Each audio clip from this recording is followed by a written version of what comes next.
What's better today? And welcome to the Leadership Advantage podcast by Dr. John Kenworthy. The Leadership Advantage isn't some magic pill or silver bullet to instant success as a leader, but I'm sharing the art and neuroscience of hacking expert leadership to unstuck your potential in life and work.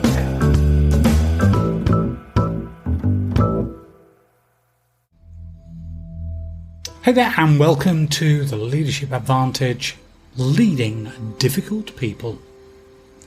We've all had to deal with them. Perhaps you still are dealing with them. Difficult people. They come in all shapes and sizes, all races, all genders, and all backgrounds. They only share two things in common, but I'll come back to that in a little while. As a professional executive coach, I occasionally get asked by organisation leaders if I can help them fix one of their more difficult or problematic team members. They see potential in this person, but there's a problem in their style or their approach that needs developing. Some of them are like Debbie Downer from Saturday Night Live, always ready with a depressing take on everything being discussed.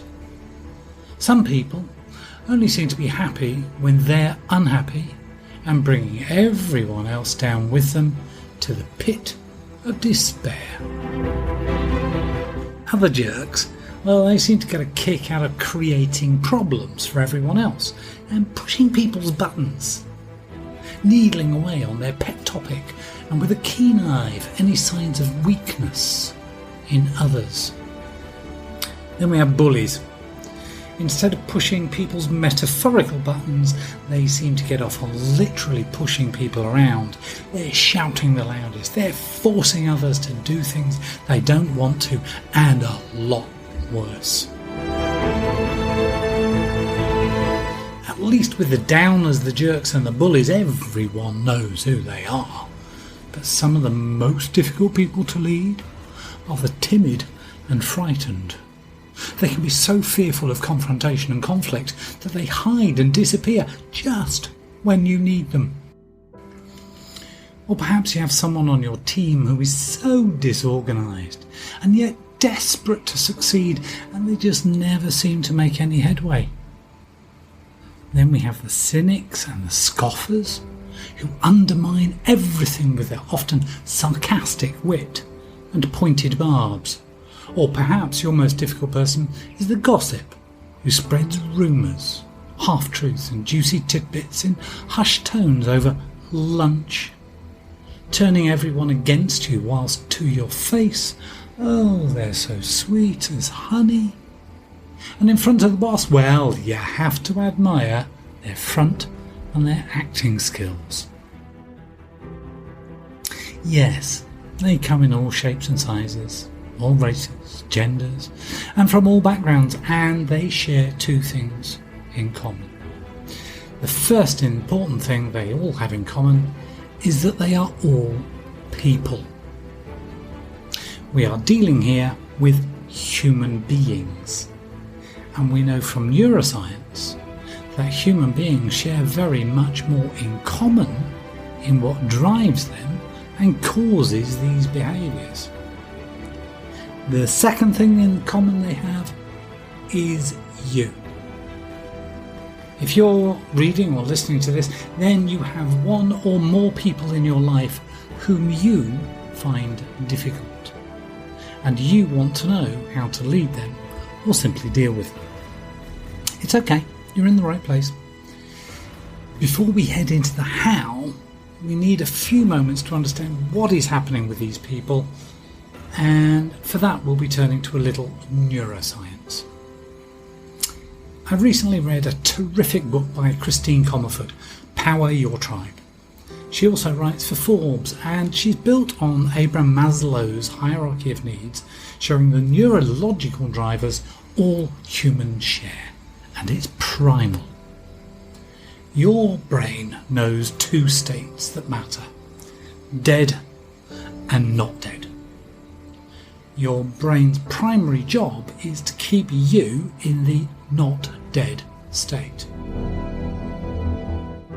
And you really don't care about leading difficult people when you are dead. To keep you in the not dead state, your brain guides your body to satisfy your physiological needs first and foremost. You have to eat, you've got to drink, find shelter, and stay warm or stay cool. If any of that is threatened by anyone or anything, your brain will guide you to protect it before not dead becomes dead.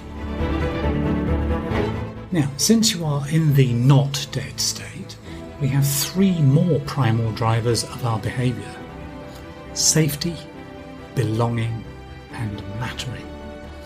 Only when these three are also satisfied to our brain's content do we consider self-actualization and doing things beyond the norm for ourselves. And we crave these three things: safety, belonging, and mattering. Some people may crave more of one than the others, but we all crave all three to a certain extent. Do I feel safe? Can I take risks? Is it okay for me to try certain things? Will I be fired if I make a mistake, thus threatening my physiological needs? If I try something new, is that okay? If I speak up, will I be cut down? Am I free from fear, worry, and anxiety? Do I belong? Are these people my people? Are we all going in the same direction? Are we equal, or at least equitable? Do these people care for me? Will they look out for me and watch my back? Do I care for them? Will I go the extra mile for any one of them? Do we love each other? Do we work across boundaries freely and equitably? Do silos exist? Do some people hold information or power as a means of control? Am I part of a tribe? Do I matter? Does what I do matter in the team, in the world, in life? Do I know that I matter? Do people tell me that I matter? Or what I do matters? Does my contribution count, and does it count as much as others' contributions? Am I recognised for what I do? Have I mastered what I need to master to achieve what I'm supposed to achieve? Am I actually able to do this? And am I respected for my achievements? And all of these needs and questions begin unconsciously. That is, any threats to them are perceived by your brain, often through your anterior cingulate cortex, which is always on the lookout for anything unknown or new. Once a threat is perceived, a particular mix of electrochemical signals are fired off and your body responds. Christine Comerford calls this your critter state. There was a trigger and you have responded to that trigger. You might not even know that you have responded to a trigger.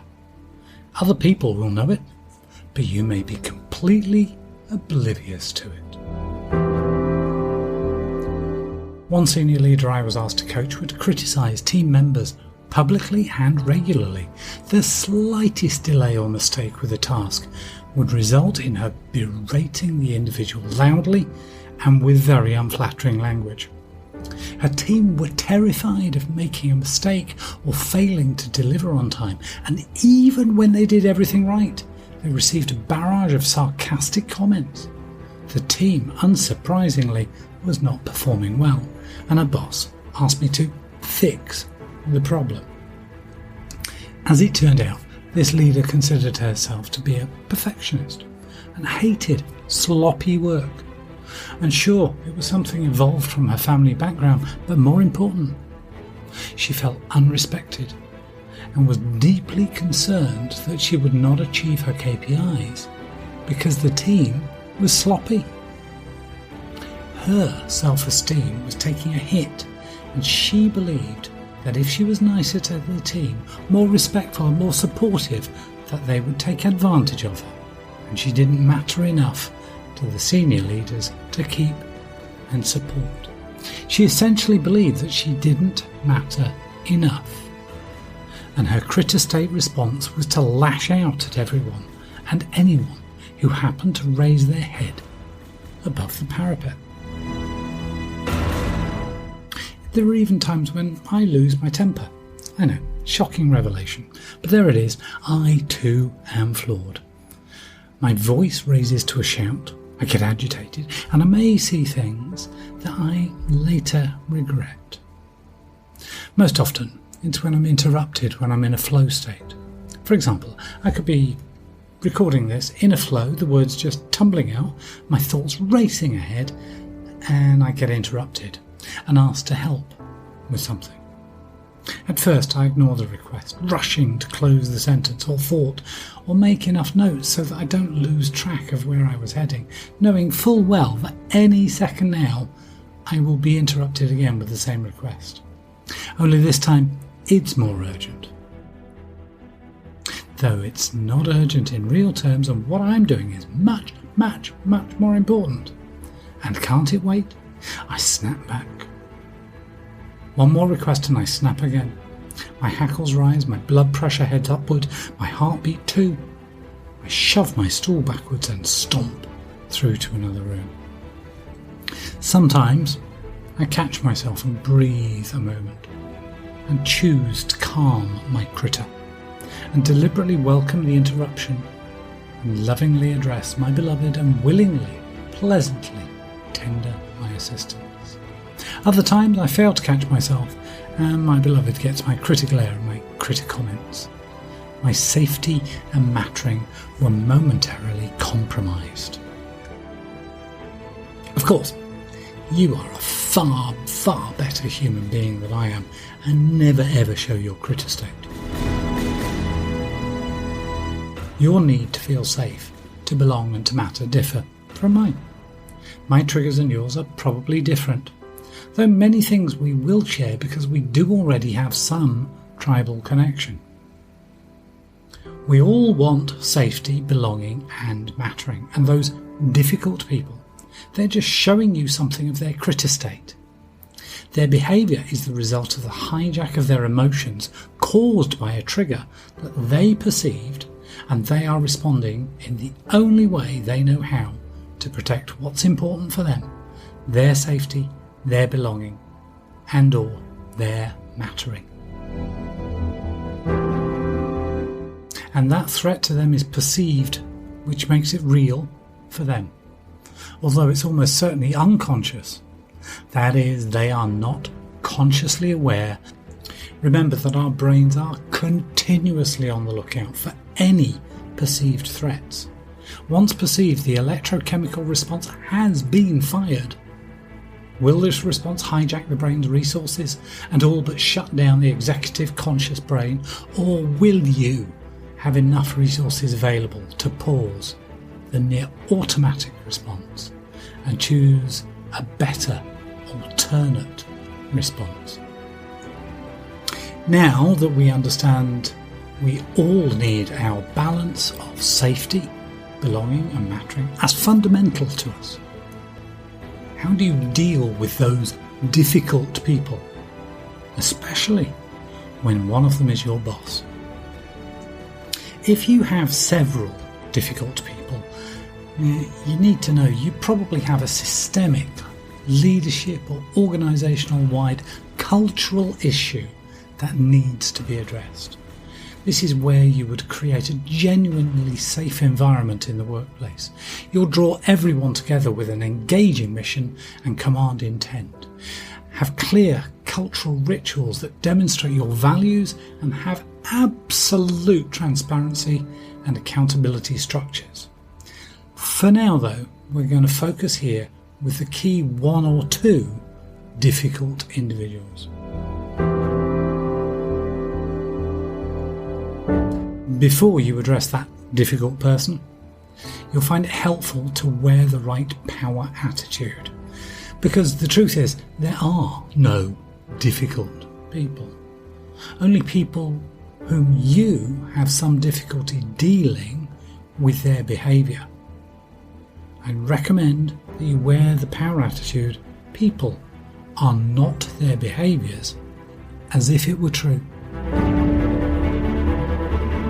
Take some time to listen and observe what is happening and consider which one is triggering the unwanted behaviour. For example, talk about us versus them. That suggests a lack of belonging. If complaining that they're not recognised, appreciated, or they act like victims, blaming others, they likely crave mattering. Perhaps there's an undertone of fear when in supervisor-staff interactions. Well, they need to feel safe. Your task, once you know which is the most likely, is to address the person, help them feel safe, reassure them that they belong and that they matter, and alter the behaviour. So now we're dealing with the difficult behaviour. You'll first need to help the person feel safe enough to shift from their critter state. As a coach, when I'm asked to deal with people in this situation, I find it immensely helpful to find a safe environment to meet, a separate office or a secure, private video conference. And then I begin with breathing. See, like you, I don't actually like dealing with someone who is exhibiting unwanted behaviour. I get anxious and I want to reduce the cortisol that's flowing through my bloodstream. To do that, breathe in deeply through the nose into the belly and out through the mouth. Do this 3 times and cortisol levels drop. You're tricking your brain that everything is safe. And when you do this in front of someone, and most people will unconsciously mirror you.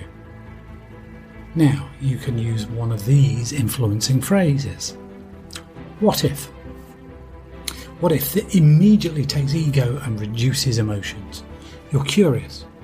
You're not forcing a position, which would raise defences, and it encourages the brainstorm of ideas and thoughts to flow more easily. Second phrase is, I would appreciate your help. This switches roles because the dominant person uses it, inviting the subordinate person to rise up to the challenge. It's especially useful for team members who are capable of taking on more responsibility, but their current behaviour is self-sabotaging. The third phrase I use is, would it help if? When they appear to be stuck in critter state and unable to move forwards, this opens to offering a solution or a possible course of action that may lead to a positive outcome. 3 simple phrases. What if? I'd appreciate your help. And would it help if? You'll see how each of these phrases reinforce safety, belonging, or mattering. Everyone, especially those difficult people, they crave to feel safe, to belong, and to matter. Even your boss. When you identify what matters most to them and help them achieve it, they will be happier, they'll be more engaged, and they'll be more successful. And remember, those difficult people, they were simply drawing your attention to something they believed was lacking for them. All your other team members need to feel safe, to belong, and to matter as well. Take care of them too, and your kids, your wife, your friends, your husband, the bus driver, the street cleaner, the toilet attendant. Even your boss craves to feel safe, to belong, and to matter.